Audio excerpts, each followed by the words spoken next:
Mais ce qui m'a le plus interpellée, c'est de voir comment est-ce que les gens le regardaient. Je veux être comme cette personne. Fait que jusque-là, tout allait bien. Pire cauchemar de ma vie. Puis la seule chose que je voulais faire, c'était dormir. Moi, la seule chose que je sais faire, là, c'est du judo. Pourquoi je m'entraîne pour le judo? Je vis que pour le judo. Je me lève le matin, je pense au judo. Je me couche le soir, c'est judo. J'ai pas de vie sociale parce que je ne fais que du judo. Puis le jour au lendemain, on t'enlève ça. Je suis censée te faire quoi de ma vie maintenant? Ça m'a tenu en un morceau. Tu sais, cette fois-ci, là, je faisais ça pour moi. C'est la première fois de ma vie que je faisais quelque chose pour moi. Pas pour ma famille, pas pour mon père, pas pour une fédération. Je faisais ça pour moi.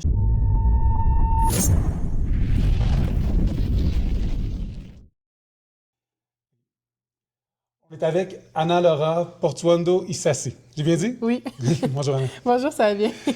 Donc, Anna est venue aller à l'émission pour parler de son parcours et on est content de la voir. Elle a même donné un cours tantôt qui était... Les gens ont vraiment apprécié. Est-ce que tu peux nous expliquer comment tu as commencé le judo? Et puis, est-ce que c'était peut-être le premier sport ou pas que tu as fait? C'était pas le premier sport. J'ai commencé en 2004. Okay. J'étais gymnaste avant. Ah! Ma soeur et moi, on a tout fait ensemble. On a commencé gymnastique, judo. Mon père, en fait, son but, c'était que ses filles apprennent à se défendre. Il disait tout le temps, je veux jamais que quelqu'un abuse de mes filles, il faut qu'elles soient prêtes pour la vie. Donc, il nous a mis en judo. Honnêtement, j'aimais vraiment pas ça. Mon père est judoka aussi, donc c'est passage obligé. Hein? Ouais. J'aimais pas ça jusqu'à ce que j'ai commencé à faire de la compétition. Puis, orgueilleuse comme que je suis, quand j'ai perdu, j'étais comme non, ça se passe pas de même. J'étais comme, il faut que je le refasse. Fait que je voulais encore compétitionner.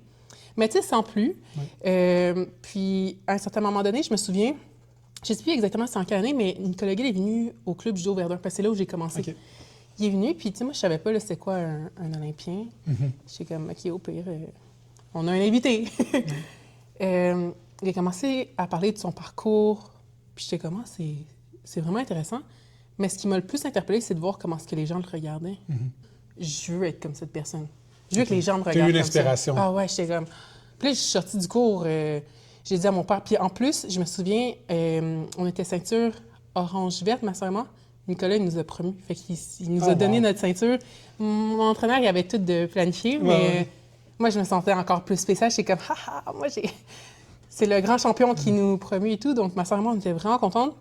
Puis Adri et moi, ma soeur Adriana, notre seule inspiration au moment, c'était les sœurs Williams en tennis. Okay. Nous, on voulait être comme les sœurs Williams, mais en judo. On veut être des championnes. Puis là, quand on a vu Nicolas, on était comme, on veut être comme lui. Donc, l'idée, elle s'est mise dans la tête. Puis depuis ce temps-là, j'ai commencé à travailler en fonction de je veux faire du haut niveau. Tranquillement, pas vite, j'ai fait les compétitions provinciales, nationales. J'ai été sur l'équipe provinciale, éventuellement sur l'équipe nationale. Et puis, le rêve était toujours là. J'étais comme, il faut. En 2012, j'ai vu les Jeux olympiques. J'ai suivi un peu l'équipe et tout. Puis, tu sais, j'étais plus jeune, mais je me disais, en 2016, je veux l'essayer. Fait que l'objectif, c'était... Tu avais quel âge en 2012, à peu près? À peu près, non? Tu faisais 12 ans, 14 ans, 13 ans? 2012... Moi, puis les maths. Oui, c'est ça. Attends une seconde. Parce que je sais qu'en 2016, j'avais 19-20 ans. OK, c'est 2016, 4 ans de moins. Oui, à peu près, oui. C'est à peu près 16, ouais. disons. Ouais. J'étais jeune, tu sais. Oui. Mais je savais que pour 2016, j'allais pouvoir... Moi, puis les maths. Je savais qu'en 2016, j'allais pouvoir... puis j'allais être plus mature, plus préparée. Fait que je me préparais en fonction de ça. J'ai fait des grands prix, grands chelems. J'ai fait championnat du monde. C'est ça, j'allais dire. Donc, tu as voyagé, mais à un jeune âge pour ça. Okay, Ah oui, je suis vraiment, vraiment chanceuse. Mes parents, ils ont travaillé fort pour que j'ai cette opportunité-là. C'est pas donné à tout le monde. Non, effectivement pas. Depuis que j'ai 14 ans, je voyage à travers le monde pour le sport. Je trouve que c'est un luxe. Puis est-ce que tu peux me répondre quelque chose? Parce que j'ai vu une entrevue avec Nicolas Triton, puis il disait que beaucoup d'athlètes payaient de leur poche. Oui. C'est ça, nous, on pense, c'est tout payé, on est dans l'équipe canadienne ou peut-être futur olympien, on va partout gratuitement. C'était pas le cas ou c'était le cas? C'était pas nécessaire. En fait, oui et non, dans le sens où, au début, il faut que tu débourses de ta poche, il faut que tu atteignes un certain niveau, certains standards. Quand tu arrives sur l'équipe nationale, quand tu atteins un certain niveau, là, tu commences à te faire te financer. Mais, tu sais, au début, c'est beaucoup d'argent. C'est des sacrifices. Beaucoup d'argent. L'école aussi, tu sais, si tu commences à faire ça à temps partiel, j'arrive au cégep, l'université, tu sais, éventuellement, c'est pour me concentrer sur le judo. Fait que c'est beaucoup d'argent, beaucoup de sacrifices. Tu sais, mes parents sont pas sont pas riches, ils en ont fait beaucoup pour nous. Surtout, tu sais, nous, on est immigrants. Là. Je suis née à Cuba, je suis arrivée ici au Québec à l'âge de 3 ans. Puis je pense que le plus beau cadeau que j'ai pu recevoir, c'est de grandir dans un pays comme celui-ci. Okay. Tu sais, j'adore mon pays, hein, dont Gamiro. Non. C'est un peuple très résilient. Je suis fière d'être cubaine, je suis fière d'être canadienne aussi. Je suis canadienne naturalisée, mais juste le fait d'avoir grandi ici, ça m'a ouvert tellement de portes que j'aurais peut-être pas eu ça en grandissant à Cuba. Je peux te poser une question sur Cuba? Parce que peut-être, je ne sais pas si tu le sais ou pas, ton père était judoka, probablement. Ouais. Je sais que pour beaucoup de sports, j'ai vu qu'à Cuba, ils prennent les enfants vraiment jeunes. Oui. Donc ça, c'est quand même une partie bien de Cuba. Peut-être qu'il y a d'autres choses qui sont moins faciles, mais ils prennent les enfants jeunes alors que c'est pas nécessairement le cas au Canada aussi jeune que là-bas. Je sais pas à quel point, puis tu sais, je connais pas leur système, comme je te dis, j'ai grandi ici. Je sais, tu sais, parce que je me suis fait dire, parce que mon père est judoka, mon oncle, mes cousins sont judoka là-bas. Donc oui, ils ont commencé jeunes. Pour ce qui est tout, tu sais, du haut niveau, je pourrais pas m'avancer là-dessus, mais je sais que ça commence tôt. Oui, puis j'avais vu pour la lutte, ils vivent dans une maison, tout le monde ensemble, etc. Oui, donc j'imagine le judo est pareil. Oui, ils ont je pense que ça s'appelle le Cerro Pelao, si je ne me trompe pas. Je suis déjà allée là-bas pour voir, m'entraîner et tout. Puis, oui, ils ont... C'est comme notre centre national ici, mais à Cuba. Ouais. Ah, OK. Excuse-moi. Non, donc, en 2016, c'est là qu'à ce moment... Ou non, en 2012, tu disais, je veux me préparer pour 2016. Pour 2016, okay, exact. Puis les Jeux olympiques de 2016, c'était à Rio de Janeiro. Okay. Fait que jusque-là, tout allait bien. Et j'avais fait une médaille au championnat du monde, une médaille de bronze au championnat du monde en 2014. Je pense que j'avais fait 5e place comme 3 fois. 2 fois dans un junior, 1 fois cadet. Puis là, ma médaille, j'étais comme, je suis contente d'avoir fait une médaille. Finalement. Oui, puis là, je continue, tu sais, en 2014-2015 à me préparer, toujours en ayant l'objectif que 2016, c'est ce que je veux faire. En 2015, lors des championnats canadiens, c'est 1 an avant les... Ouais, c'est 1 an avant les Jeux. Les championnats canadiens, c'était à Saint-Jean-sur-Richelieu. Okay. Je fais les championnats canadiens. Je finis première. C'est la 6e fois consécutive que je fais première place. Puis là, on me soumet un test de dopage, qui est pour moi très normal, parce que pour avoir fait Grand Prix, championnat du monde, je sais c'est quoi. Okay. Je fais mon test de dopage, pas de problème. Je me souviens, là, puis cette année, ça va faire 10 jours de ce que je vais te dire. Okay. Pas 10 jours, 10 ans de ce que je vais te compter. Le 4 juin 2015, le directeur de la haute performance m'appelle dans son bureau et me dit il faut qu'on se parle. Je suis comme, OK. Qu'est-ce qui se passe? Tu as testé positif pour un test de dopage pour du salbutamol.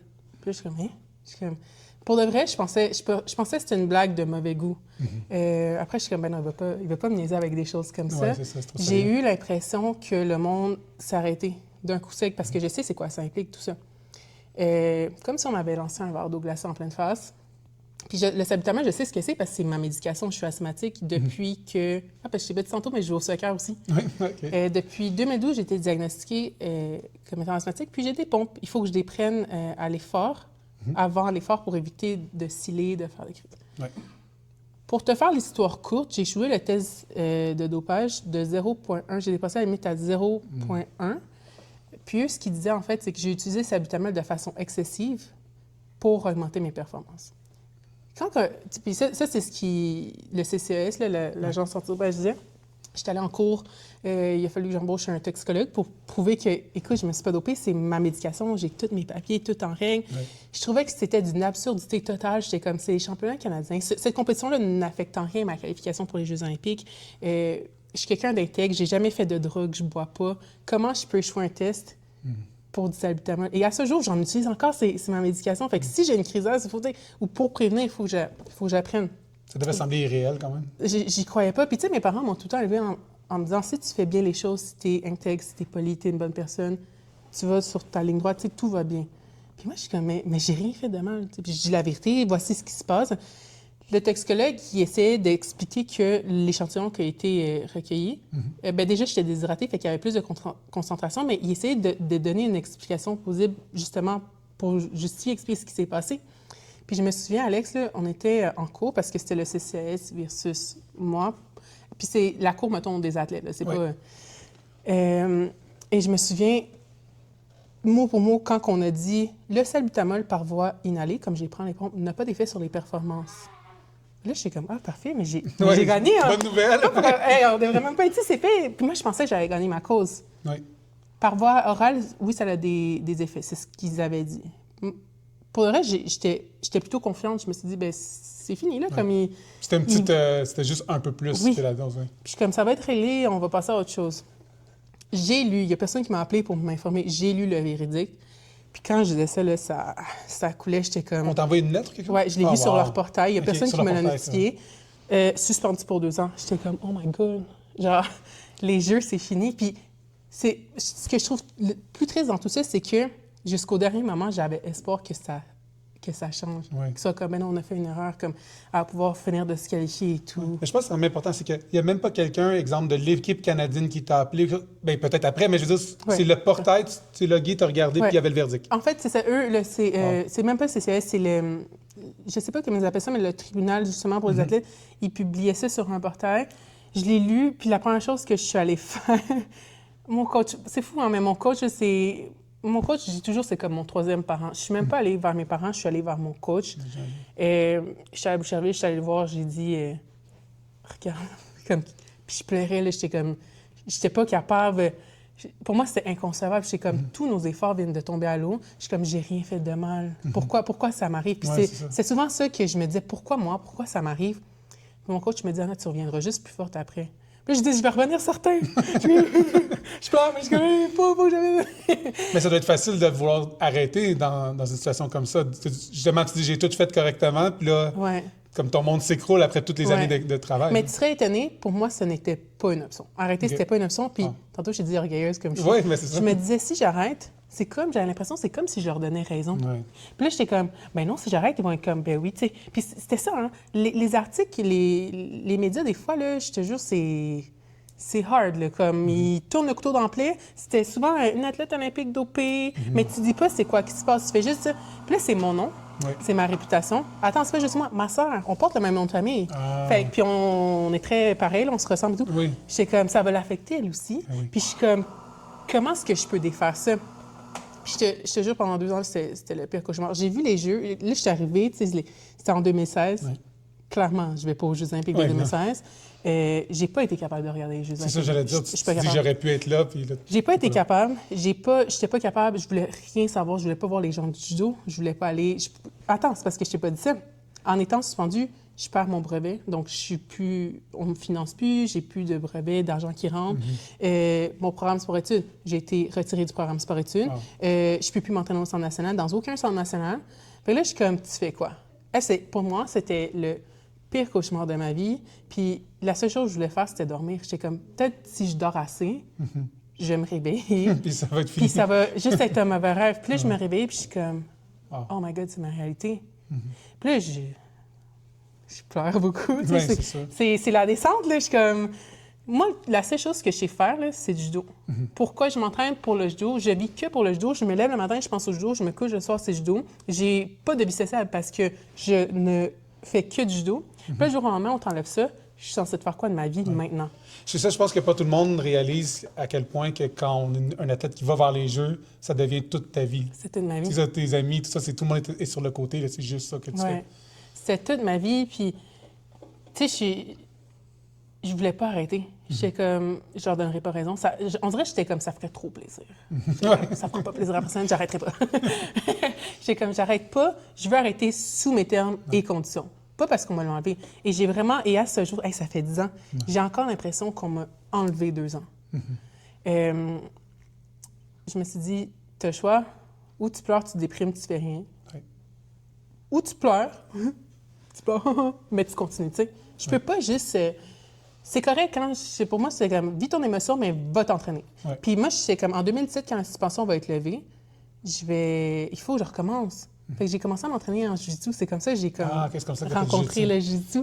Je suis allée m'entraîner au TriStar, puis j'ai tellement aimé ça. Je m'entraînais qu'avec des hommes. Puis c'était tout le temps ou des lutteurs, ou des gars qui font de la MMA, des gars qui font du jiu-jitsu. Puis tu sais, moi, je faisais du jiu-jitsu avec du judo avec des gars qui font du jiu-jitsu. Fait que ça me donnait vraiment beaucoup de challenges. Puis ça me permettait de me maintenir en forme.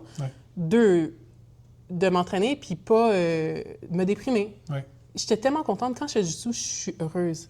Fait que pendant 2 ans, j'ai fait ça, puis j'étais comme, quand ma situation se lève, je suis au centre national, puis je recommence. Est-ce qu'en partie, c'est à cause que quand tu fais du jiu-jitsu, tu n'as pas les attentes? Parce qu'en judo, tu sais que tu dois performer aux Olympiques. Ouais. Au jiu-jitsu, tu viens juste faire du plaisir parce que tu n'as pas de end goal en Ouais, jiu-jitsu, right? mais je me sens comme une C'est bon. artiste. J'aime ça, cool. j'ai du plaisir, je peux tout le temps comme essayer, puis il n'y a pas de... J'ai l'impression que je me mets moins de pression. Ouais. Fait que j'ai fait ça, très bon gym au TriStar avec Firaz, excellent coach. Ça m'a tenu en un morceau. Puis après, c'est ça, la suspension a été élevée. Puis en 2010, je pense que c'est en 2017, j'ai reçu l'appel d'un journaliste qui me dit « Ah, est-ce que tu as vu la nouvelle pour tel athlète? » Je suis comme « Non, de quoi tu parles? » Ah, il est dans la même situation que toi, mais il n'y a pas eu de suspension. Tu sais, lui aussi a testé positif, mais il n'a pas été suspendu. Pour te la faire courte, là, les règles ont changé. Fait que ma situation se serait passée quelques mois après, quelques années après. J'aurais pas été suspendue 2 ans.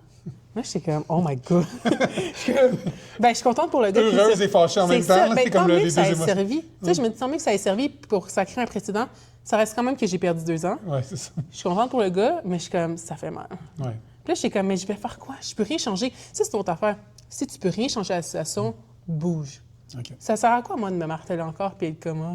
So, dans le fond, ce que tu me dis, c'est qu'il ne faut pas figer. Non. Parce que c'est ça, tu disais ça tantôt. C'est ça. J'ai jamais figé. On Fige attaque pas. ou on recule, mais Exact. on se replace, mais on fige. Je trouve une solution. Puis mon coach, il me disait tout le temps, Anna, la vie n'est pas très compliquée. Ou tu as une solution ou tu n'en as pas. Est-ce que tu as une solution à ton problème? Oui, parfait, stresse-toi pas, tu sais quoi manger. Si tu n'as pas de solution à ton problème, ben stresse-toi pas. Parce que tu peux rien. Let it go! C'est ça. Tu veux rien faire, tu comprends? Puis là, je suis comme, Bon. c'était tellement simple, j'étais Ouais. comme, wow, OK. Fait que j'essaie vraiment d'appliquer tout le temps ça, puis j'étais comme, je peux pas, ça sert à rien de me frustrer pour quelque chose que je peux même pas changer parce que c'est dans le passé. On se dit bien me focusser sur ce que je peux faire maintenant. Fait que j'étais vraiment mindée là en 2017, j'étais comme, OK, c'est bon, là, je veux m'essayer pour les Jeux olympiques de 2020. Je recommence. 3 mois après ma suspension, je vais au championnat du monde. Malgré que j'avais perdu, et c'est la première fois dans ma carrière, j'étais capable d'être fière de moi pour quelque chose. J'étais comme, je me suis bien battue. C'est dur pour moi de... Tu sais, dès que je perds, on dirait que je suis comme, ben, c'était mauvais. Mais non, j'ai perdu. J'ai gagné, j'ai fait une victoire, une défaite au championnat du monde à Budapest. Mais je trouve que je me suis tellement bien battue. On dirait que j'étais comme, j'avais faim. J'étais comme, j'ai tellement Ça rien à faisait perdre. ça, tu avais perdu 2 ans, Ah donc ouais, là, moi t'es j'ai revenu en perdu force. 2 ans. Là, moi, j'étais en bas de l'échelle. Il faut que je recommence. Il faut que je fasse tout. Fait que je suis comme, j'ai tellement rien à perdre. Et il n'y a rien de mieux. Quand tu n'as rien à perdre, tu as tout à aller chercher. Fait que je suis comme, j'avais faim, là, je voulais me battre. Fait que j'étais comme, vas-y, j'ai pas peur. Puis je m'étais battue dans la division des moins de 78 kilos, qui était ma division. Mais j'avais fait aussi le par équipe. Donc, je me battais avec des filles qui étaient beaucoup plus imposantes que moi. OK. Puis ça aussi, j'aimais ça. Je trouvais que c'était un autre style de judo. Puis j'étais comme, allez, on donne tout. Là. On donne tout. On pense. Ouais. Puis après cette compétition-là, tu vois, j'ai arrêté en 2015. En 2007, il a fallu que j'arrête encore à nouveau parce que j'ai été commotionnée. Puis je pense que c'était comme ma 5e commotion cérébrale en carrière. Fait que là, les docteurs, mon docteur de famille, mon docteur sportif, ils m'ont dit, Anna, il faut que tu arrêtes les sports de contact parce que tu ne veux pas avoir des séquelles à long terme sur ta santé mentale et tout. Fait que j'ai arrêté. J'ai arrêté pendant 6 ans. Puis j'étais comme, bon, OK. Qu'est-ce qui était plus dur sur ta santé mentale? Pas faire de judo? Pas faire de judo. C'est ça, j'allais dire, plus qu'une commotion. Hein, La commotion! La dernière, c'était difficile. Ça faisait mal. J'ai eu de la misère à m'en remettre. Mais une fois que tu t'en remets, t'es comme, mais je peux le faire. Là. Je suis une athlète, je suis une Diracuche, je peux le faire. Ouais. Non. Ça, pour moi, c'était dur d'être comme, tu sais quoi, j'en ferai pas. Puis, tu sais, j'étais dans une catégorie de poids aussi où je faisais attention à mon poids et tout. Quand tu arrêtes le sport, l'élastique a pété, j'ai pris du poids. J'étais comme, wow, ça arrive souvent, ça aussi. Oui. Fait que j'étais comme, bon. Puis là, en 2023, ma sœur, elle m'a dit, Anna, les règles ont changé. Tu sais, tantôt, je te disais, une des personnes que j'admire le plus hors du judo, c'est ma sœur. C'est ma petite sœur, mais elle sait. Ah oui? C'est vraiment quelqu'un que j'admire beaucoup. Ma sœur est venue me chercher. Elle m'a dit, je sais ce qui se passe, je sais que tu sais, pas que j'ai pas une bonne relation avec le judo, avec tout ce qui est arrivé, mais elle me dit, je sais que ça t'a laissé un goût amer. Elle dit, les règles ont changé, Anna. Tu peux essayer de te qualifier aux Jeux olympiques à travers le volley par équipe. Puis là, je suis comme, ah non, laisse-moi tranquille, je veux rien savoir. Mais ma soeur, Elle t'a pas laissé on m'a pas tranquille. lâché. Elle était comme, vas-y. Es-tu orgueilleuse comme toi? Ah ouais. Elle m'a dit, tu peux juste laisser. Elle dit, Anna, essaie-le. Elle dit, le pire qui va arriver, puis ça, pour le reste, c'est quelque chose que je garde vraiment, là. Elle dit, le pire qui va arriver, c'est que tu y vas pas. Mais elle dit, tu y vas déjà même pas. Non, pardon, effectivement. Ma soeur, des fois, elle est un peu raide. Là. Ouais. Elle dit, t'as rien à perdre. Puis elle dit, puis s'il y a bien quelqu'un qui peut faire ça, c'est toi. Elle dit, tu peux recommencer. Elle dit, tu sais comment te battre avec des poids lourds. Tu peux le faire. Elle dit, t'as peur de rien. Vas-y, fais juste l'essayer. Puis là, je suis comme, OK, là, ça me tourne dans la tête. Puis à un moment donné, je l'appelle, je suis comme, OK, c'est bon, allez, on le fait. Puis j'ai dit, on essaie Paris. Puis là, j'ai dit, parce que c'est une affaire à deux. Ma soeur, puis moi, on voulait, tu sais, tantôt, je te disais, on voulait faire comme les sœurs Ouais, Williams. exact. On voulait aller ensemble. Notre rêve, c'était d'aller ensemble aux Jeux olympiques. J'ai dit, on y va ensemble. Ouais. Même si elle ne peut pas compétitionner, j'ai dit, si je vais aux Jeux olympiques, tu viens avec moi. Fait pour moi, c'est un travail d'équipe. Puis mon équipe, c'est elle et moi. Tu sais, comme ça part de elle et moi. Après, tu sais, c'est mes coachs, mes collègues et tout. Fait que j'ai recommencé. Puis moi, là, j'ai comme une certaine pensée magique. Là. Des fois, je pense, ma tête, là, elle pense qu'elle peut tout faire. Des fois, je suis comme... Pourquoi je te dis ça? C'est parce que quand je suis retournée au judo, au Centre national, j'étais comme... Ouais, j'étais vraiment animée, un peu stressée, je t'avoue. Je suis comme, OK, je sais que je me lance dans quelque chose de gros. Mais j'étais comme, ouais, je peux le faire. Je finis l'entraînement, j'étais comme... J'étais tellement essoufflée. Ma tête, elle voulait, mais mon corps ne suivait plus de la même façon. Ça faisait 6 ans que je ne m'entraînais plus. Ouais. Puis là, mon cardio, il n'y en avait pas. La condition physique, j'étais comme, ouf, OK. Fait que ça a été difficile de me remettre en forme. Puis, tu sais, se remettre en forme, c'est me financer mes compétitions. C'est moi qui dois me financer. Travailler en même temps, aller à l'école en même temps. Puis là, j'étais comme... Même psychologiquement, tu as eu 2 échecs en judo comme... 2 jeux manqués, oui. Donc, c'est ça. Donc, c'est pas juste remettre en forme, mais en plus, psychologiquement, dire, ben là, imagine, je fais encore tout ça, puis pour un autre échec de quelque chose d'autre. Puis je parle pas nécessairement en côté talent, je parle quelque chose arrive d'administratif, puis tu peux pas participer encore, en dehors de ton contrôle. C'est pour ça il fallait que tu sois forte. Exact. Puis j'étais comme... Tu sais, ma sœur, elle m'a dit, Anna, il faut que tu le fasses pour toi. Tu sais, je veux pas te baler le punch, mais à la fin, quand j'ai réussi mon objectif, elle m'a dit, la vie te le devait. Puis moi, j'ai dit, non, la vie, elle doit rien à personne. Tu vas chercher tes choses, mais la vie, c'est pas parce que tu es une bonne personne que toutes les belles choses au monde vont t'arriver. Puis moi, ça, j'avais de la misère à l'accepter au début. Quand j'ai été suspendue, j'étais comme, mais j'ai rien fait de mal. Je considère être une bonne personne. J'ai tout le temps été une élève modèle, tout le temps à mes affaires. Tu sais, je fais tout ce qu'il faut. Pourquoi des choses comme ça? Mais la vie, elle te doit rien. Tu peux avoir une bad luck, comme tu peux être chanceux aussi, puis la chance peut jouer en ta faveur. Puis je pense aussi, tu sais, oui, il y a beaucoup de travail acharné. J'ai travaillé fort pour atteindre mon objectif, mais je peux pas non plus... J'ai un facteur chance aussi. Oui. Parce que, comment je peux dire? J'ai été chanceuse que les règles ont changé, j'ai pu me qualifier d'une autre façon. Les Jeux olympiques, ça prend des années à préparer. Là. Oui. Et le cycle olympique, je pense que ça commence 2 ans avant. Moi, je me suis qualifiée en 8 mois parce qu'il y avait certaines technicalités exactes. Je me suis pas qualifiée comme mes autres collègues et tout. Fait que j'étais comme... Ça aussi, des fois, je suis comme... c'est pas comme ça que j'aurais voulu me qualifier. Oui. Mais je suis comme, ah, tu le fais. Tantôt, tu sais, pendant que j'enseignais, je disais, ça n'a pas besoin d'être parfait. Faut juste que ça soit bien fait. Tu le fais bien, là. Tant que ça fonctionne, on est good. Yep. Puis moi, je suis une perfectionniste. Tu sais, on dit perfectionniste, des fois, on dit, ah, c'est une qualité. Je sais pas si c'est une qualité. Mais perfectionniste, c'est pas tant bon. Oui, en entrevue, là, pour le travail, je disais, ah oui, moi, je suis une perfectionniste. Non. Perfectionniste, c'est t'as peur de prendre action, lance-toi. Fait que je sais que c'est pas parfait. Je sais que je peux, dans la meilleure des formes physiques, je sais que je fais pas comme les autres. Je sais que je peux pas m'entraîner comme mes autres collègues. Je sais que je peux pas tout le temps être là. Mais quand j'ai commencé, je me suis dit, là, non, tu fais du mieux que tu peux avec ce que tu as. Et ça s'arrête là. Je peux pas me fâcher avec des choses que je peux pas contrôler. Je peux pas me fâcher parce que j'ai pas de financement. J'aurai pas plus de financement. Trouve une façon de faire de l'argent. Fait que, tu sais, je travaille temps plein, je finance mes compétitions, j'étudie, fait que je me dis, prends moins de cours, ajuste ton horaire, ta réalité pour atteindre tes objectifs. Ça sert à rien de me frustrer avec quelque chose que j'ai pas de contrôle, tu sais. Ouais. Fait que c'était difficile mentalement, autant que physiquement, parce que j'ai gagné mes 2 premières compétitions qui étaient ici au Canada.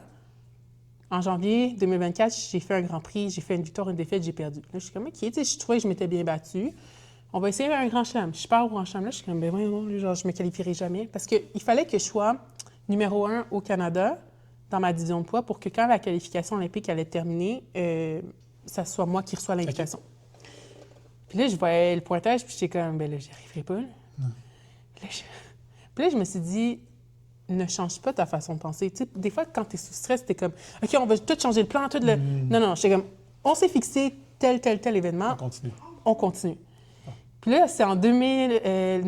ouais, c'est ça. Les championnats panaméricains en 2024, je sais pas c'est quoi qui s'est passé, là, mais ça a comme décollé. Oui, tout allait J'ai bien. fait une médaille, j'étais comme « wow. Oh! » Là, ton rang a augmenté beaucoup. Direct. OK, wow. Mais ça le fait direct. Puis c'est bizarre parce que des fois, je repense à ce moment-là, puis mon état d'esprit, il était vraiment différent. On dirait que j'étais comme... Tu sais, quand je t'ai dit tantôt, quand t'as rien à perdre, on dirait que j'avais ce mindset-là. Je suis comme, j'ai rien à perdre. Non. On fait de notre mieux avec ce qu'on a, puis on y va jusqu'à la fin. J'ai encore cette compétition, voir si je peux. Puis j'ai fait une médaille, puis j'étais comme... Je pense que j'étais tellement contente d'aller en finale que je n'étais plus concentrée pour ma finale. C'est horrible.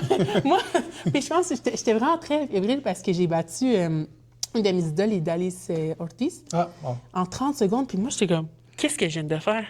Tu sais pas que je crois pas en moi, c'est pas ça, mais tu bats ton idole, puis t'es comme une de tes idoles. Puis là, je suis comme, oh mon Dieu, je m'en vais en finale, Et... Puis là, en finale, je n'étais pas concentrée. T'avais déjà eu ta victoire. T'as battu ton idole, c'était déjà... Moi, j'ai gagné. Ouais, moi, j'ai gagné. Puis c'est bizarre parce que, tu sais, j'ai fini deuxième. Puis, tu sais, c'est une deuxième place, t'es pas première, t'es pas... Mais j'étais quand même contente. C'est vraiment bizarre. Je me conforme jamais avec rien de moins que l'or. Je veux tout le temps l'or. Mais j'étais contente. Pour moi, c'était une grosse victoire. Déjà, de passer à rien. C'est ça, de passer de tout ce qui t'est arrivé dans ta vie, de remonter puis de te rendre jusqu'à là. Puis battre ton idole en plus. Exact. Après, c'est ça. Puis, tu sais, quand on fait un peu en arrière, en 2015, il y avait les championnats panaméricains et elle m'avait battu. En 2015, juste avant les Jeux avant de 2007. Avant les Jeux, OK. Puis mes panaméricains en individuel, je me suis plantée, c'était vraiment pas bon. Fait que je fasse une médaille, pour moi, c'était excellent. J'étais fière. Encore une fois, c'est difficile pour moi d'être fière. Là, j'étais fière. Ouais. Puis c'est cette compétition-là qui m'a donné assez de points pour me qualifier. Tu sais, après, j'ai fait les championnats du monde, j'ai perdu. Puis je pense que c'était le 27 juin, si je ne me trompe pas. Les qualifications ont fermé, puis j'ai vu mon nom en vert, comme quoi que j'étais qualifiée. Puis le monde était comme « Ah non, t'es qualifiée! » Mais moi, on dirait que je vivais pas mon émotion. Maintenant, j'ai une question parce que toi, tu es sur l'équipe de judo, puis tu connais un peu le système. Une personne qui regarde ça se pose la question, un peu comme ton jugement. Ouais. Toi, tu vois ça sur... Vous, excuse-moi. Non, tu vois sur l'Internet, tu vois ton nom en vert, comme sur un portail, ou que tu dis tu vois ton nom en vert, tu vois ça où? C'était... Là, j'ai oublié c'était quoi le site, là, mais je pense que c'est pas ipon.org. C'est un site de judo où on suit les résultats, en fait, où on suit les classements olympiques. Tu l'as vu presque instantanément. Oui. OK, je me posais la question pourquoi quelqu'un ne t'appelle pas, mais c'est parce que c'est comme tout de suite, aussitôt que tu as vu le classement, tu l'as vu live. Okay. Oui, bien en fait, on me l'a annoncé parce que... Quelqu'un le suivait, là. Mon préparateur physique me l'a vu, me l'a envoyé, puis il était content. Tout le monde était content, mais moi, j'étais comme... J'ai manqué 2 jeux, là, on va attendre d'être à Paris. Oui, pour y croire, tu voulais le voir. J'y croyais pas. Okay. Puis, tu sais, c'était cool, la conférence de presse, avoir mon uniforme. J'avais vraiment l'impression, j'étais comme, OK, ça se passe, mais je suis comme, non. Là. Parce que. Puis, je trouve ça triste parce que je n'étais même pas capable d'être pleinement contente parce que j'ai peur qu'on me l'enlève encore. Fait que quand j'étais à Paris, là, devant les anneaux, là, puis j'étais comme ça, j'étais comme, la petite fille de 9 ans, là, qui rêvait d'aller au jeu, là. Elle me regarde, elle était comme « Oh, wow, tu l'as fait! » Oui, c'est ça. Puis, tu sais, je me dis, la jeune Anna de 9 ans, elle me regarde avec tellement d'admiration, elle est comme « Wow, tu l'as fait! » Puis, on va dire Anna du futur est comme « Bravo. » Oui. Puis celle du présent est comme « Je comprends pas encore, là, mais... » Puis là, maintenant, les jeunes filles vont et garçons, mais quand tu disais la jeune Anna, dans l'image que j'avais, ces jeunes filles vont te regarder comme tu regardais Nicolas Gill. Mais c'est ça, mon but. C'est ça. Tu sais, à la fin de la journée, moi j'ai pas eu de médaille, j'ai pas fait de médaille aux Olympiques. Ça s'est mal passé. J'ai pas performé comme j'aurais voulu. Je me suis déçue. Puis tu sais, cette fois-ci, là, je faisais ça pour moi. C'est la première fois de ma vie que je faisais quelque chose pour moi. Pas pour ma famille, pas pour mon père, pas pour une fédération. Je faisais ça pour moi. J'étais comme... Ma soeur, elle me dit « Ah, la vie te le doit. » Non. Je me le dois à moi. Je faisais les Jeux olympiques pour moi, puis j'ai l'impression que je me suis déçue. Parce que en plus, je trouve que j'ai pas bien perdu, c'était pas bon. Mais j'essaie de pas trop me concentrer sur la défaite puis de regarder tout mon parcours. Oui, tous les obstacles que tu as surmontés. Parce que quand je suis sortie, là, quand j'ai perdu mon combat, j'étais tellement fâchée. Puis là, je suis comme, vas-y, tiens tes larmes, pleure pas tout de suite. Puis là, quand je suis sortie de sa bulle, je suis là, je suis comme, Antoine, j'étais mauvais. C'était horrible. J'étais tellement fâchée, déçue. Puis là, j'étais comme ça. Je veux en refaire un autre. C'est sûr, je fais un autre cycle olympique, je suis comme... Ça m'a trop dérangé. Puis là, je suis comme, calme-toi, là, comme, prends ton temps, là. Mais j'étais tellement déçue. Puis là, je suis comme, mais Anna, pourquoi tu regardes pas... Tu sais, sans enlever que, oui, tu as perdu, mais tout ton trajet. Oui. Comme, on oublie souvent ça. Puis tu sais, mon but, puis c'est ce que j'aimerais faire comprendre aussi à la jeunesse, c'est correct de célébrer tes petites victoires. C'est correct. Hey, j'étais tellement contente quand j'ai fait ma médaille d'argent au Pan Am. C'est correct de célébrer tes petites victoires. C'est correct de voir le chemin parcouru. Puis une défaite ne te définit tellement pas en tant qu'athlète puis en tant que personne. Puis si moi, à travers mon parcours, je peux inspirer une petite Anna, mettons, surtout, tu sais, tout le monde, mais la minorité ethnique. Moi, j'en avais pas de représentation culturelle. Là. J'étais tout le temps la seule noire, la seule latina, la seule... Tu sais, fait que s'il y en a une qui voit ça puis se dit « on se ressemble », juste ça, on se ressemble, elle a fait ça, moi aussi, j'aimerais ça faire ça. Si je peux te mettre cette idée dans la tête, j'ai gagné. Oui, puis en plus, tu es immigré au Canada, tu n'es pas né au Canada. Donc, il y a une jeune, peut-être jeune fille ou jeune garçon, peu importe, qui voit ça, qui émigre, qui dit... Bien, même peut-être si on vient d'arriver, peut-être si on n'a pas beaucoup de moyens, il y a peut-être une façon d'avoir de l'argent puis me qualifier assez de haut niveau pour qu'à un moment donné, on m'aide à continuer. Des fois, tu sais, moi, je pense des fois, il suffit qu'on ait une chance, une bonne, puis qu'on la prenne. La première que j'ai eue, c'est en grande 5-6. Les portes sont comme ça. C'est pour ça que, tu sais, quand on dit « sky is the limit », pour moi, « sky is the limit ». Je peux faire tout ce que... Tu sais, on peut tout faire. On a tellement de possibilités. Là, je dis « tout faire ». Tu comprends ce que je veux dire? Oui, non, 100%. Mais on a tellement de possibilités. Fait que je pense que de croire à ça, déjà, c'est un grand pas. Puis je trouve qu'il y a quelque chose de beau quand tu y crois. Tu te visualises là-bas, tu te... Fait que j'essaie de penser tout le temps comme ça. Pour le vrai, là, comme mes 8 mois de qualification, c'était tellement un travail sur moi-même. Je pense que j'ai jamais autant appris sur ma personne que dans les derniers 8 mois. Puis je te dis, ça me jouait tellement en tête, là, parce que j'étais comme... Tout le monde me dit « Ah, mais oui, Anna, t'es forte. » Là, je me bats avec des filles là, qui sont massives. Moi, j'étais à 92 kilos. Je me bats avec des filles de genre 130 kilos. Je suis comme, qu'est-ce que je vais faire? J'ai pas peur de ça, mais j'ai peur de me blesser. Je me suis blessée. C'est beaucoup de poids. 60 livres. Exact. Comme si je me blesse, ça peut mettre mon parcours en jeu. En fait, je me suis blessée. J'avais jamais porté de béquille de ma vie. J'en ai porté pendant un bout lors des 8 mois de qualification. J'étais comme, je capote. Qu'est-ce que je vais faire? Tu sais, il fallait que je me batte de façon stratégique, il fallait que je change mon genou, je peux pas être trop statique. Ces filles-là, c'est des blocs, là. S'ils me prennent puis ils m'arrêtent, c'est fini. C'est drôle qu'en si peu de temps, tu as dû tout réajuster, préparer, te qualifier, faire tout en peu de temps. Puis c'est pas donné parce que ça aussi, c'est notre affaire. Tu sais ce qu'il faut que tu fasses, mais quand tu es en combat, c'est plus facile dit que fait. Ouais. Tu sais, même moi, des fois, je suis comme, OK, Anna, tu vas faire ça, tu sais quoi faire. Mais des fois, tu arrives en combat. Moi, normalement, je suis statique. La fille, elle met son poids sur moi. Je suis comme, OK, c'est parti. Puis j'ai bien beau être forte, parce que oui, je suis forte. Là, j'ai réalisé que je suis forte. Mais à un moment donné, tu sais... 60 livres, c'est beaucoup. Ça... Même si c'est 40, c'est énorme. Là. Exact. Puis à travers ça, pour pouvoir passer à travers tout ça, je me suis dit... Parce que j'ai douté de moi à plusieurs reprises. J'ai douté de... Ben, je suis pas tant forte, là. Ces filles-là, genre, sont plus fortes que moi. Là, je suis comme ça, elles sont plus lourdes, maintenant qu'elles sont plus fortes. De un. Puis de deux... Qui a dit que la force, c'était que de la force brute? Ouais. Puis, tu sais... La force psychologique aussi, t'es clairement très forte. Fait que là, je me suis dit, il faut que je redéfinisse ma définition de forte. Oui. En fait, je l'ai fait en anglais, là, le mot « strong Oui. ». Comme un style d'acronyme, mettons. Oui. Je me disais, chaque lettre devrait représenter comme mon idéal. Tu sais, pour moi, je suis forte comme ça. OK. Fait que, disons, la lettre S dans le mot « strong », je me suis dit, il faut que tu sois... You need to be smart. Comme... Pourquoi forcer tout le temps? J'aime le principe de minimum d'effort pour maximum d'efficacité. Okay. Fait que si, par exemple, le judo, ça veut dire voir de la souplesse. Je suis pas obligée de tout lever. Hey, je peux utiliser le mouvement de la personne pour l'amener au sol. Mais tu sais, là, ce que je te dis, c'est aussi dans la vie de tous les jours. Pourquoi faire compliqué quand on peut faire plus simple? Ouais. Tu comprends? Ouais, je peux plus me battre à force égale. Il faut que je sois plus rapide. Il faut que je développe la vélocité. Il faut que je sois plus intelligente. Je peux pas rester sur le « Ah, ben je suis de moins de 78. » Non, tu n'es plus de moins de 78. Tu es plus de 78. Pense différemment. OK. Le T, c'est pour transparent. OK. Oui. Je pense que c'est important d'être transparent avec les personnes qui nous entourent. Par exemple, l'équipe qui te suit, les entraîneurs. Voici, je ne peux pas faire XXX. Voici mes obligations. il faut le dire. Puis, tu sais, ça sert à rien de tout vouloir garder pour soi ou « Ah ouais, non, je pense qu'il faut le verbaliser. » Est-ce que tu inclus dans tes craintes, exemple? Oui, OK. oui. C'est pas facile des fois de dire « j'ai peur de ça, je suis pas mes sûr. craintes, mes limites, aussi mais c'est mes limites, mes empêchements. Je ne peux pas m'entraîner X nombre de fois parce qu'il faut que j'aille travailler. Il faut que je sois transparente. Je peux pas faire cette compétition aussi. J'ai pas les moyens de. Je peux pas. Tu comprends? Fait que le dire, pas juste être comme ah non. Quand tu le dis, tu l'affirmes, c'est plus facile, je trouve.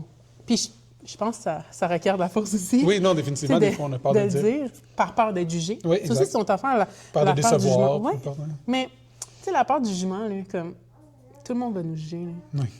En 2015, j'étais comme, oh mon Dieu, tout le monde va penser que je me suis dopée. Qu'est-ce qu'ils vont penser? Les gens te jugent no matter what. Que tu sois au top. Ah, désolé, oui. On va pleurer. C'est correct. Que tu sois au top ou que tu sois à ton plus bas, les gens vont te juger. Oui.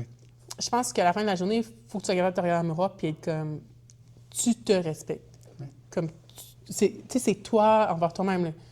Il va tout le temps avoir du jugement. Puis moi, je me dis, Anna, les gens font rien pour toi. Là. Comme, tu sais. Oui. La lettre R, c'est pour résilience. Clairement. Il y a beaucoup de résilience, clairement. Comment utiliser une chute pour se relever plus fort, pour être, tu sais, pour avancer. J'aime beaucoup l'image. Il y a une tradition japonaise, ça s'appelle, je disais si je le prononce mal, là, le kintsugi. Okay. C'est vraiment de mettre en relief avec comme de la peinture de riz. Ah oui, je sais. Tu sais, par exemple, un boss fracasse, puis tu le recolles, mais avec de la peinture de riz, puis ses fissures, c'est ça que tu exposes, puis c'est ça la beauté du vase maintenant. Tu sais, en physique, c'est vraiment le fait de... La résilience, c'est tu lances un geste, sa capacité à reprendre sa forme. Oui. Mais en psychologie, c'est vraiment la capacité de surmonter des épreuves. Puis je pense que c'est important de l'apprendre jeune. Oui. On ne l'apprend pas? Oui, bien là, sans rentrer dans l'éducation des enfants, j'ai l'impression que nos jours, des fois, on est un peu trop gentils avec les enfants. « Ah, c'est correct, t'es super bon. » Même, tu sais, sans dire que c'est pas correct quand tu perds. Mais ce que je veux dire, c'est qu'on est toujours tous super gentils à pas se leur dire « T'as tombé, relève-toi, puis travaille plus fort. Ou ça va la prochaine. Je pense que cette partie-là, peut-être qu'on a besoin de enseigner un peu la résilience. Je pense que cette partie-là. Je suis d'accord avec toi. Puis tu sais quoi, je sais, ça va peut-être sonner un peu rough, là. J'enseignerai jamais à mes enfants de... tu sais, mettons les... c'est vrai ce que je veux dire. Tu sais, les trophées de participation. Ouais. Moi, c'est un gros débat maintenant de ça. Ah, moi, je veux pas. Moi, je veux rien savoir. Ma fille, elle va mal. Mais en fait, ce que je veux dire, c'est que je vais te féliciter pour ton effort, mais je veux pas que tu te conformes en disant « Ah, ben moi aussi, j'ai un petit trophée. » Non. Je veux que tu comprennes que tu as perdu. Il y a quelqu'un qui a été meilleur que toi, là. Comme... Parce que le sport, c'est très formateur pour la vie aussi. Fait que si tu te conformes avec « Ah, j'ai perdu », est-ce que tu vas fournir plus d'efforts après? Moi, je veux que... Si tu as pleuré une bonne shot, vas-y, pleure. Je veux que tu comprennes que tu as perdu, qu'on apprenne de ta défaite, puis qu'on avance. Exact. Mais je vais quand même être capable de dire « Tu as perdu, mais tu sais quoi? Tu t'es tellement bien battu. » Tu as bien travaillé, oui. Mais je veux que tu comprennes que dans la vie, pour avoir des gagnants, il faut qu'il y ait des perdants. Choisis lequel des deux tu veux être. Oui. Je sais, c'est peut-être un petit peu cru. Là. Je dirais pas ça à ma fille de genre 3-5 ans, mettons. Mais... Je te dirais même que j'ai vu quelque chose en psychologie qui disait que même si la personne gagnait la première place, il disait qu'on ne devrait même pas les féliciter. On devrait dire « tu as vraiment travaillé fort ». Parce que si tu la félicites, dis « bravo, tu es la meilleure, tu as gagné, tu es la meilleure », puis là, la deuxième fois, elle ne gagne pas, elle va dire « ben là, je suis pas la meilleure. Là, je suis pas bonne. » Tu sais, ton estime de toi est rattachée au fait de gagner, alors qu'on devrait récompenser le travail. Que tu gagnes ou que tu ne gagnes pas, si tu as travaillé fort, félicitations. Mais si tu gagnes ou tu ne gagnes pas, si tu étais la meilleure, puis tu as gagné facilement, tu n'as pas travaillé fort, mais c'est juste parce que les autres n'étaient pas aussi bons, mais est-ce que je devrais te féliciter? Je veux dire, j'ai vu que tu n'as pas travaillé. Tu es chanceuse qui était moins bonne parce que tu n'as pas travaillé, right? Donc, on a parlé de l'acronyme, tu étais rendu à O. Oui.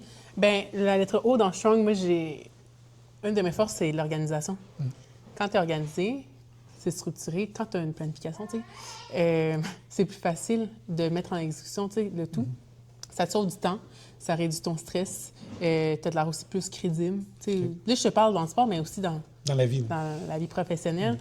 Dans l'organisation. Puis, tu sais, l'organisation, là, c'est savoir ce que je vais manger, savoir que mon sac, il est prêt avant une compétition, avant un entraînement. Tu sais, c'est quoi la routine de la journée, avoir un agenda, tu sais, une planification. Donc, à ne pas négliger l'organisation. N, la lettre N, c'est juste d'apprendre à dire non. J'ai appris cette année, en fait, pas cette année, pendant cette année de qualification, je pourrais jamais tout avoir en même temps. Puis je pourrais jamais être... Tu sais, je peux pas être partout en même temps, je peux pas avoir tout en même temps. Fait qu'il faut que j'apprenne à dire non à certaines personnes, certaines opportunités, certains projets, certaines choses. Puis ça, c'est très difficile pour moi parce que je suis ce qu'on appelle people pleaser. Tu dis quoi à tout le monde? Je veux tout le temps accommoder tout le monde. Je veux tout le temps... Comme tous les défis. Ah ouais, comme t'as un problème, donne-le-moi, je vais te le régler. Tu sais, je veux tout le temps faciliter la vie des autres, mais moi, je m'en mets, ça me stresse. Puis je peux pas couvrir tous les angles. Tu sais, je pourrais jamais être excellente partout. Fait que je veux être bonne.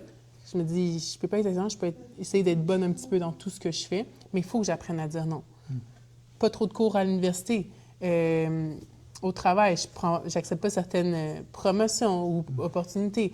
Au judo, ben, tu sais, je peux m'entraîner ici, je peux pas m'entraîner là. Mes amis, je peux pas nécessairement les voir tout le temps. La vie de famille aussi, tu sais. Fait que c'est apprendre à dire non. Puis finalement, la lettre G, c'est gratitude. C'est tellement... Je trouve qu'on mène tellement une plus belle vie quand on est reconnaissant des petites choses qui nous arrivent. Puis je trouve que le judo, puis aussi genre la maternité, là, maintenant, Oui. ça me humble. Le judo, ça m'a... Tu sais, je ne considère pas être quelqu'un d'hautaine ou prétentieuse ou quoi que ce soit, mais quand j'étais plus jeune, je pensais... Moi, je m'étais dit, ma vie va se passer comme ça, je vais faire 3 Jeux olympiques, et après, je vais me marier, je vais avoir des enfants. C'est comme si tout était coulé sur du béton. La seule chose qui est sûre dans ce monde, c'est qu'on va tous mourir. Il n'y a rien. Puis les choses ne se passent pas nécessairement tout le temps comme prévu. Fait que juste le fait d'être reconnaissante, genre juste aujourd'hui, là, on se parle, on s'est rencontrés et tout, puis je suis comme, c'était super cool tantôt rouler avec vous. J'ai rencontré du beau monde, je suis comme, ça fait tellement une différence dans la journée, dans mon approche. Puis je trouve que c'est une meilleure façon de vivre. Bien, je vais te dire honnêtement, quand on s'est parlé la première fois, puis je t'ai demandé est-ce que tu serais d'accord, moi, j'étais un peu gêné. Je me dis, je vais appeler une personne, elle est olympienne. Peut-être que tu ne sais pas le calcul, mais j'ai vérifié. Il y a juste 0,7 personnes par 100 000 habitants qui ont été aux Jeux olympiques. Ça, c'est presque personne. Moi, j'étais comme un peu intimidé, puis presque gêné de te demander, ça te dérange-tu? Puis un peu comme tu dis, j'ai senti qu'au contraire, tu étais tellement contente. Oui, je veux participer. Puis je dis, mon Dieu, moi, je suis comme moi qui étais gêné. Puis au contraire, on disait que justement, tu avais de la gratitude, tu étais contente, c'est le fun, ce projet. Puis je dis, wow. Mais moi, ça me fait super plaisir. Mais tu sais pourquoi? Parce que de toutes les personnes que tu aurais pu choisir, tu m'as appelé moi. Parce qu'on m'a dit, on t'a recommandé. Mais tu aurais pu choisir n'importe qui. C'est vrai, mais on t'a recommandé quand même. On m'a dit, cette personne-là est vraiment... Bien, au début, tu disais, ça c'est intéressant, tu disais, je suis une bonne personne, j'ai pensé que les choses, quand tu es une bonne personne, ça se passerait, puis là, ça s'est pas passé. Mais moi, on m'a dit, c'est une super bonne personne, il n'y a pas une meilleure personne qu'Anna Laura pour lui parler. C'est ça qu'on m'a dit. Donc, tu vois, être une bonne personne est revenu pour t'aider plus tard. Mais tu sais, tu aurais pu choisir n'importe quel autre athlète, un athlète en jiu-jitsu, un athlète en judo, peu importe. Parmi tant de choix, tu me choisis moi. Fait que tu sais, c'est pas de ben oui, va me choisir. Mais t'es qui? C'est moi, je suis contente que tu aies pensé à moi. Fait que, oui, je suis super enthousiaaste, je suis super contente de notre. Tu sais, on s'est parlé avant et tout. Fait que juste échanger avec toi, c'était cool. Venir au club, c'était vraiment cool. Rouler avec vous, puis là, de parler. Donc, non, moi, je suis pleine de gratitude. Puis tu vois, en combinant toutes ces lettres-là, c'est comme ça que je me sens forte. C'est comme ça que je suis comme... Mais ma force, elle est comme ça, dans toutes ces choses. C'est un ramassis. Comment je peux dire? Je ramasse tout. Ma force est comme ça. Puis tu y penses consciemment. Là. Je dois faire... OK. Puis pas juste au judo, je l'applique partout. Parce que j'ai tout le temps... Le judo, pour moi, ça a été une école de vie. Mais dans les 8 derniers mois, je te dis, je trouve que j'ai tellement appris là-dedans que j'applique tout ça dans ma vie professionnelle, dans ma vie personnelle. Puis vu que c'est bien organisé, ça peut être utilisé par d'autres personnes, justement, parce que c'est en dehors pour les prochains, les judokas jeunes qui veulent commencer, mais aussi pour une personne à l'extérieur. Exact. Mais j'en parle aux jeunes parce que souvent, tu sais, je donne des cours aux enfants. C'est pas tout comme que je t'ai dit, mais souvent, je leur parle de ça.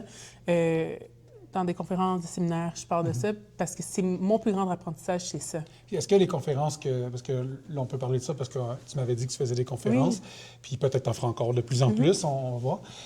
Est-ce que c'est seulement à l'intérieur du judo ou aussi pour des gens qui ne font pas de judo? Comment tu vois ça? Que ceux que tu as fait et ceux que tu t'aimerais faire aussi? Oui, bien j'en donne aussi. J'en donné chez Desjardins, j'en donne aux enfants, j'en donne aux adultes. Ça tourne beaucoup à travers aux femmes aussi. Ça tourne beaucoup à travers mon parcours sportif. mais tous les apprentissages que j'ai pu tirer qu'on peut appliquer dans leur vie, peu importe le laboral ou personnel, même les tout petits, là, c'est des concepts que pour moi, c'est important d'apprendre jeune. Puis j'aime vraiment ça. Ouais. J'ai tout le temps été quelqu'un qui était gêné de parler devant un public, même si ça paraît pas. Des fois, Ça paraît pas. mes amis sont comme « Ah non, t'es tellement social. » Je suis comme « Oui, mais... Hey. » Puis quand je suis stressée, j'ai l'impression de m'avoir à tremblote. Fait que moi, faire des présentations orales, ça me stressait tout le temps depuis que j'étais jeune. Puis je sais pas pourquoi, mais j'aime ça, on dirait sortir de ma zone de confort, donner des conférences. Puis au début, je suis gênée. Puis à un moment donné, je commence à parler. Puis là, je suis comme « Ah ben oui, j'aime ça. » Tout va bien. Ouais, Tout va bien. Fait que ça va. Ah, cool. C'est drôle, ça fait comme une analogie avec quand on va sur les matelas. Quand tu commences un tournoi avant, Ouais. tu stresses, on dirait qu'il faut être aux toilettes aux 2 secondes. Puis là, le match commence, t'es stressé, puis après quelques secondes, c'est comme tu oublies tout. Ouais. Puis là, comme tu dis, au début, tu parles, t'es stressé, puis après, tout va bien. Exact. C'est comme I'm born for this. Exact. C'est exactement pour ça. Mais j'aime ça. Puis je vois que les gens sont réceptifs, surtout les enfants. Les enfants, puis ils me posent plein de questions, puis ils sont comme « comment ci, comment ça? Est-ce que tu vas continuer? Est-ce que tu vas... » Puis j'aime ça interagir avec les enfants. Tu sais, je donne des cours aux enfants de temps en temps aussi. Donc, la jeunesse, là, il faut miser beaucoup. Puis c'est important, je pense que toi-même, quand tu étais jeune, tu as vu Nicolas Gill, puis ça t'a inspiré de dire « je veux faire ça Ouais. ». Et toi, si tu peux faire la même chose, rencontrer les enfants, ils vont dire hey, « moi, je veux être comme elle un jour ». Je pense que c'est Mais moi, ça m'a... vraiment une plus-value pour tout le monde d'avoir la chance de rencontrer quelqu'un qui a eu des obstacles, puis en plus les a surmontés. Tu sais, moi aussi, je peux surmonter les obstacles. Je veux qu'ils comprennent ça, qu'à travers un parcours qui a été comme ça, tu peux quand même atteindre tes objectifs, puis oublie les objectifs, focus aussi sur ton parcours. Puis que, tu sais, les échecs, là, tout le monde va en avoir. Là. Arrête-toi pas à ça. T'es pas une moins bonne personne, un moins bon athlète, un moins bon étudiant, parce que tu as connu un échec. Au contraire, tu as besoin de ça pour te propulser. Pour devenir, Exact. Mais non, les conférences, j'aime beaucoup. Ouais. Good. Puis est-ce que si quelqu'un aimerait faire des conférences, que ce soit une école de jiu-jitsu, de judo ou des gens comme des jardins, etc., comment ils font pour te contacter? Oui, ils peuvent me contacter directement sur les réseaux sociaux, OK. LinkedIn, Instagram, Facebook. On va les mettre dans la description. Oui, absolument. non, mais c'est vrai parce que les gens disent OK, wow, c'est intéressant, mais je fais quoi? OK, Ouais. donc à travers LinkedIn, tout ça. OK, ça Ouais. c'est important. Ouais. Good. Mais merci beaucoup, Anna. Merci à toi! Merci encore. C'est vraiment cool.